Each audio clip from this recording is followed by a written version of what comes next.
আল্লাহ যখন এই পৃথিবী সৃষ্টি করলেন, পৃথিবীর মধ্যে ভাইব্রেশন হচ্ছিল, কাঁপাকাঁপি, কাঁপছিল পৃথিবী। আল্লাহ পৃথিবীর কাঁপাকাঁপি বন্ধ করার জন্য এই পেরেকের মতো পাহাড়গুলোকে পৃথিবীতে ঠুকে দিলেন, কাঁপাকাঁপি বন্ধ হয়ে গেল। এই দৃশ্য দেখে ফেরেশতারা বলে, ইয়া রাব হালমিন খালকিকা আসাদ্দু আলাল জিবাল। আল্লাহ, পাহাড়ের এত শক্তি, পৃথিবী কাঁপতেছিল, পাহাড় আপনি ঠুকে দিলেন, পৃথিবীর কাঁপাকাঁপি বন্ধ হয়ে গেল।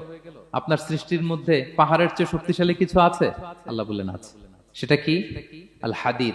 আল্লাহ বললেন সেটা লোহা। কারণ লোহা দিয়ে পাহাড় কাটা যায়, ঠিক কিনা? লোহার কথা শুনে ফেরেশতারা অবাক। লোহা পাহাড়ের চেয়ে শক্তিশালী?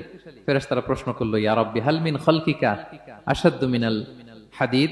তাহলে আপনার সৃষ্টির মধ্যে লোহার চেয়ে শক্তিশালী কিছু আছে? আল্লাহ বললেন আছে। কি সেটা? আন্নার, আগুন। কারণ আগুন লোহাকে কি করে? গলিয়ে ফেলে। ফেরেশতারা শুধু অবাকই হচ্ছে। ফেরেশতারা বলে, আগুনের চেয়ে শক্তিশালী কিছু আছে? আল্লাহ বলে আছে, আল মা, পানি। কারণ আগুনে দাউ দাউ করে জ্বলে ওঠা